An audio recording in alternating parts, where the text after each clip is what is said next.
He is one of the best in the business and has been for some time, and he is the host of the highly popular Dan Le Batard Show. He is Dan Le Batard. Good to see you, Dan. How are you, sir?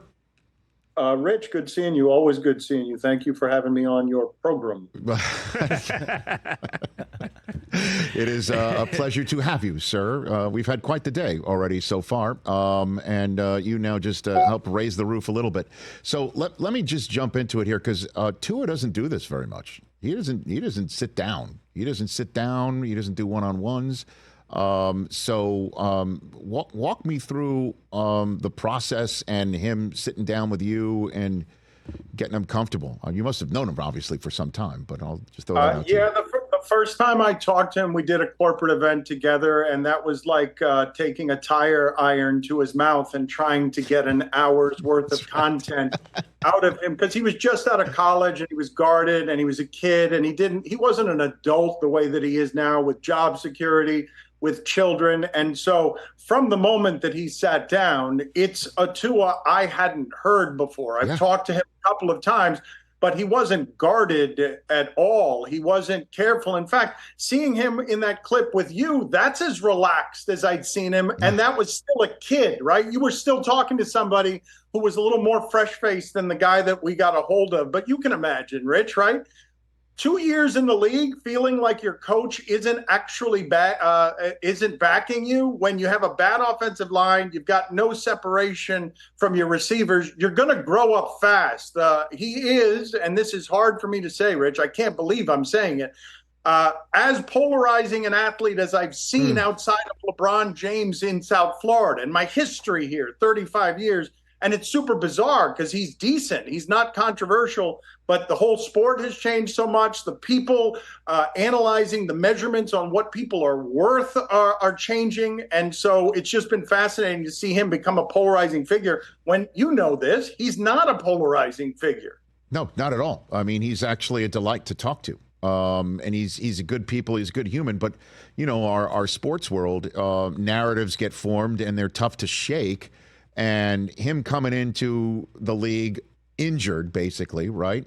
Or he was healthy, clearly, when he was drafted, but coming off of the end of a college career injured, and Joe Burrow basically leapfrogging him, and then Justin Herbert being drafted behind him, and he's the one that gets benched for Ryan Fitzpatrick by his coach. You know this, when McDaniel came in, the general sense was, well, he's going to boot him. He's not going to try to win with him. And it was exactly the opposite. And now we see a Tua that is pizzade.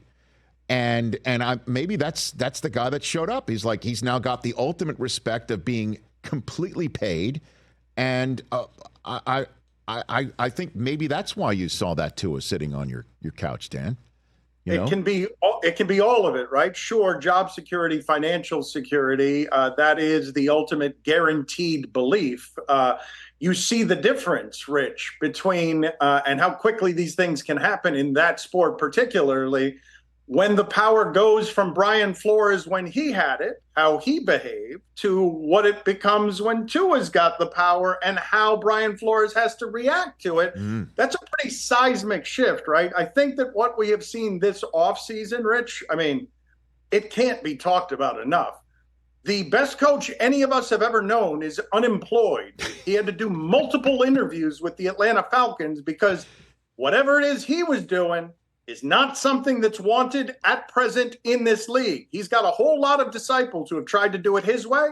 Not a one of them has succeeded. Not Bill O'Brien, not Charlie Weiss, not any of them. Like there's a whole bunch of people who've fallen from the Belichick tree and all that fruit is rotted on the ground. So there's no daddy protector anymore on your style is the style that works. There's a new generation of player. He's younger. And when you pay that player has real power. And you just saw what happened to Brian Flores when he crumbled under it, humbled, because he's trying to stay around on the fringes of the league, and Tua's got a guaranteed spot for a while. Yeah, and the one coach I think you would say, and he didn't perform well when he was there in Miami as a head coach in the NFL, who is as successful as Belichick from his tree is Nick Saban, who coached Tua. So you can't sit here and say Tua can't take hard coaching. You know what I mean? Like, it's not like he would be a wallflower being coached by Nick Saban. So the question is, did Flores never want him? Is that basically it? I mean, he behaved like a coach that didn't want him. And then you can imagine, Rich, right? Like, this one's funny.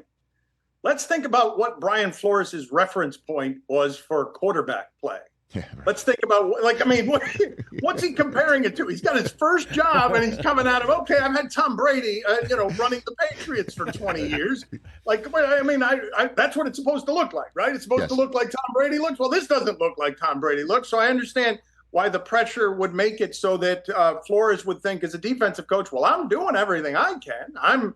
Look, that was a team that was said to be tanking, Rich. That team overachieved. Brian Flores might be the greatest success on the Belichick tree that isn't Nick Saban, right? Like, Brian Flores had, he overachieved with what it is that he had. But I found most interesting the reaction around Tua, which seems unreasonable and insane to me at all times. People calling him soft when look at what he does for a living. And he, had to have conversations with family and doctors over whether to continue playing that violent sport that caused him a brain injury that made us all recoil because it looked like he was having a seizure on the field, the way that his hands were frozen in front of him. So people are calling him soft as if this is participation trophy culture, and we can politicize anything in the divisions of today. So people are now fighting about all the things around Tua, when I have found, Rich, and I'm sure this is your experience too, athletes are better at handling criticisms than media members are, or human beings are, because they come from coaching and they're always trying to learn and improve. And you can imagine, Rich, if we sat you down after your show or sat me down after our show, and then everyone picked apart all the things we did wrong in film study in front of everybody else. Like, they're used to criticism. This is not a soft human being. He would not be at the top of the survival of the fittest sport if he were a weak human being in any way. Dan Le Batard here on the Rich Eisen Show. So maybe we're going to see just a different Tua on the confidence level, right? Like, he's now freely sharing this stuff. You mentioned how he's got the power, and he's got certainly the horsepower surrounding him, and a coach who adores him and knows how to scheme the horsepower around him. I don't know. Everybody thinks the sky's the limit at this time of year in the NFL, but what's your 2 cents on him this year being paid for the Dolphins, Dan? Well, one of the many interesting things here, Rich, and I would defer to your expertise, right? Because I can't untangle in San Francisco Brock Purdy's greatness and his value from Deebo Samuel and Ayuk and Trent Williams and McCaffrey and Kittle and all of the overwhelming talent that surrounds him. But Tua is kind of, to me, Brock Purdy on steroids. And I would say to you that the Dolphins' best window to win was when they had Tua at value. Now they're paying him more than Mahomes, and they still have to go through Mahomes, and Mahomes is cheaper and has lost the weapon that Tua needs in order to make him as confident as he is. But I would say to you that wherever it is that confidence resides inside of sports or in human beings, it is successes stacked atop each other. And I would assume that this man's confidence is real, having a coach who backs him, a system that clearly supports him. He gets the ball out very quickly, so he gets to play a Brady style. He's not as good when he doesn't get rid of it in 2.5 seconds, but he gets to play a style that's less violent than the others. And on top of that, you tell me, Rich, I don't think you could lead the league in passing yards by accident. Like, we could say system, we could say coaching, we could say Tyreek Hill, but I would think that there's a real confidence in knowing, wait, I just did this for a full season healthy. And when I did, I threw for more yards than anybody was throwing for. So my confidence is real. I can do this. It's not a belief. It's not a hope. There's less doubt. Like, I've done it. I can do it. If you give me these pieces, I'm going to get better doing this, because he's not yet at his prime, is he? Like, he's still learning. He's going to improve. Yeah, Listen, I'm not a system quarterback guy. I'm just not. Brady's a system quarterback. You know, Peyton Manning was the only guy who could run his system to the point where when he went down for the season, for Indianapolis with that neck injury. Nobody else could operate the system the way that he could operate it. Aaron Rodgers, perfect example, last year. He's the system. He's the guy calling plays, neck up, and everything else. So when you've got somebody like McDaniel who can bring in a scheme and knows I just need speed and I know I need smart receivers that know how to get open with their footwork and just to follow along what I'm trying to tell them, and I need just somebody who's really whip smart who can get the ball out quickly, no doubt he saw Tua and he goes, that's the guy. I can do this here. And the Dolphins were smart enough to say, we'll hire you even though you've got no head coaching experience and we don't know what you're going to do when there's 3 minutes on the clock and you got to throw that red challenge flag, so on and so forth. It's just, to me, the Dolphins, out of anybody in the NFL, need a home field advantage. They just, obviously nobody wants to go and play in sub 20 degree, negative 20 degree weather, but this system needs to operate right there in South Florida and stay there. That's just the way I look at it. And I mean, everybody stays healthy and doesn't have any non-contact injuries like the defense suffered last year. I do think the Dolphins are a force to be reckoned with, Dan. I really do. The things that you're saying, injury and Decembers that have been collapses, those are things that happen in football and they make the measurements difficult. I would ask you this question, yes, Rich. Sir. If I simply put in front of you from the last 2 seasons, and this is just the way that we're doing this empirically now that everybody has a fantasy team, everything on Hard Knocks with the New York Giants is let's study the executives. Everybody's an architecture expert. So it becomes about value for Tua and Purdy. If I gave you just their stats and told you nothing else, if I said, Rich, here are Purdy's stats from last year and here are Tua's stats from last year, is that one of the 5 best quarterbacks in the NFL? Yes or no? Don't look at the uniforms, the systems, nothing. I'm just giving you numbers. Your answer is what? Yes. And so I don't know what we're doing with our obsession with measurements when we have to disentangle who's responsible for credit and blame on something that's empirically numerical. Like, I don't know what we're doing. We're obsessed with it, but I'm just asking you because I can't get consensus on whether Tua or Purdy are actually as exceptional as I think they are. But the numbers I can't argue with. It's narratives, Dan. It's narratives. Purdy was the last pick in the draft for a reason, right? Supposedly. And Tua, like I said, he was the minute he threw that pass to win the national championship game for Alabama, it was, well, Nick Saban even had to bench Jalen Hurts because this kid was going to go to the transfer portal, and he's one of the special kids ever. And Joe Burrow wound up being drafted over him, and Herbert had a much better few first years. And again, Tua can't shake that for so many people. That's all that it is, I think. But when it all comes down to it, the question is do you have the rest of the system around you and the players around you? And I think both organizations do. And there's a reason why you're mentioning both of these teams also. McDaniel came from Shanahan, and they run similar worlds. And again, just I guess to bring it all full circle here, Dan, were you surprised that Tua said what he said?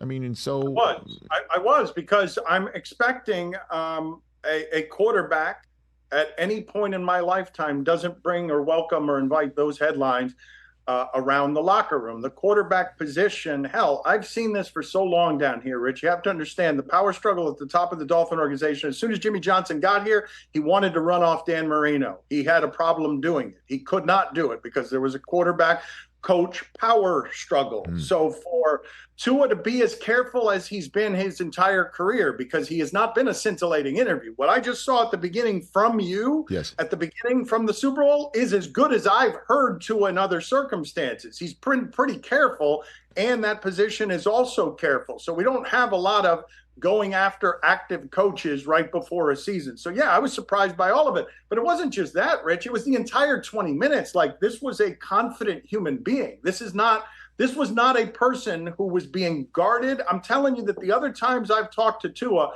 I've always felt like, not necessarily that he's a child because I don't want to infantilize him, but when you're obsessive compulsive at that position and to be that good at it, you're going to come out of college as sort of a lopsided individual, right?